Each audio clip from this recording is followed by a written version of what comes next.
Masih asing dengan tanaman porang? Tak disangka, tanaman liar dulunya ini ternyata dapat bernilai rupiah yang cukup tinggi. Dan ternyata tanaman jenis umbi-umbian ini juga merupakan bahan pembuatan shirataki. Porang sudah eksis sejak masa penjajahan Jepang sebagai bahan pangan dan industri. Tanaman ini memiliki nama panggilan yang berbeda-beda. Ada yang menyebut iles-iles kuning, acung, atau acoan. Porang merupakan tanaman jenis herbal yang bisa tumbuh hingga setinggi 1,5 meter. Ia banyak tumbuh di sekitar hutan tropis dan hanya bisa tumbuh di bawah pohon penyangga. Porang bisa bertahan hidup pada jenis tanah apapun di ketinggian 0 hingga 700 mdpl. Porang tumbuh dengan batang bercorak belang hijau putih. Ciri-ciri lain tanaman porang adalah memiliki daun lebar berujung runcing dan berwarna hijau muda, memiliki kulit batang yang halus berwarna kekuningan, lalu di setiap pertemuan cabang terdapat bubil atau katak. Ada kisah di mana seorang petani porang di desa Kepel, Jawa Timur, sukses menjadi miliarder karena menekuni ekspor tanaman itu.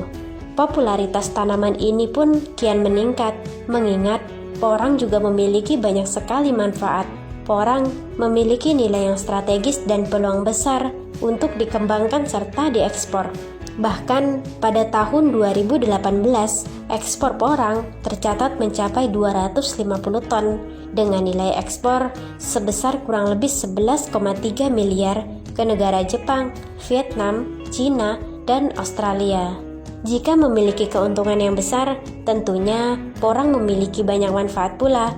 Porang mengandung karbohidrat, lemak, protein, mineral, vitamin, serat pangan, kristal kalsium oksalat, dan alkaloid.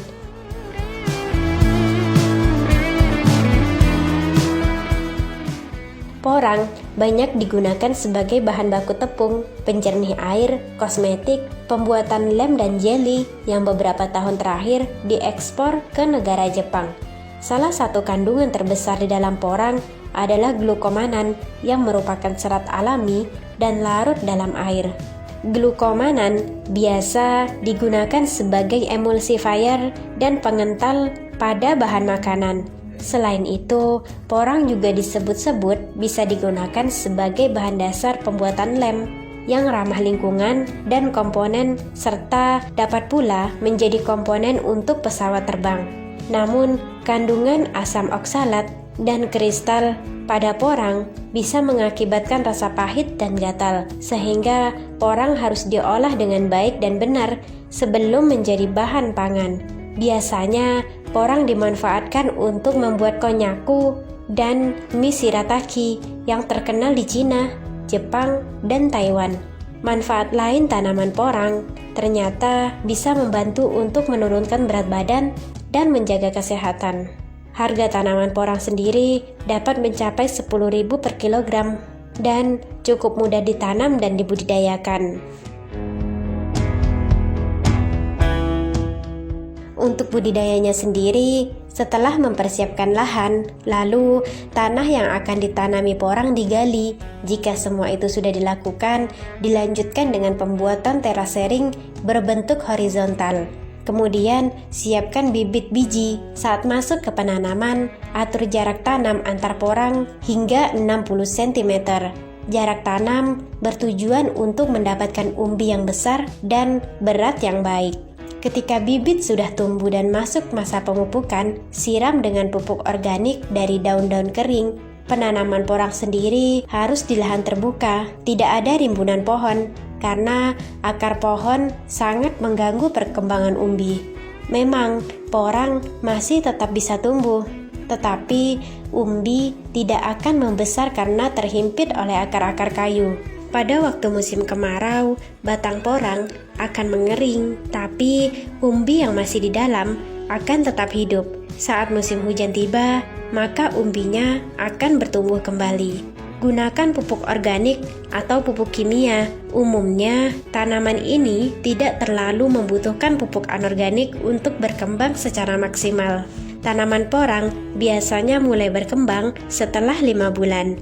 Setelah itu, tanaman akan mulai menguning dan layu dengan sendirinya. Porang sendiri biasanya ditanam di awal musim hujan karena sangat potensial, namun dapat terkena gulma. Dan untuk itu, kita harus rajin membersihkan dan menyiangi gulma secara rutin. Gunakan alat bantu seperti sekop dan cangkul untuk membersihkan gulma. Timbun sisa gulma yang telah dibersihkan di dalam tanah agar bisa menjadi pupuk tanaman. Kita perlu juga melakukan penjarangan jika ada terlalu banyak batang tanaman yang tumbuh pada satu lubang. Hal ini bisa membuat umbi porang tidak berkembang dengan optimal dan ukurannya akan terlalu kecil. Untuk masa panennya sendiri, kita bisa memanen porang lebih cepat jika memanennya langsung dari umbi, yakni hanya dalam waktu 7 bulan saja. Sedangkan penanaman dengan bagian katak membutuhkan waktu lebih lama, berkisar 18 hingga 24 bulan sesudahnya. Untuk masa panennya sendiri, kita bisa memanen porang lebih cepat jika memanennya langsung dari umbi, yakni hanya dalam waktu 7 bulan saja. Sedangkan untuk penanaman dengan bagian kataknya membutuhkan waktu lebih lama, berkisar 18 hingga 24 bulan sesudahnya. Proses panen bisa dilakukan dengan menggali umbinya, dan jika ingin mendapatkan untung lebih banyak, proses panen sebaiknya dilakukan pada musim kemarau. Biasanya, ini adalah waktu ketika harga porang lebih mahal. Umbi ini juga bisa dijual dalam kondisi kering maupun basah.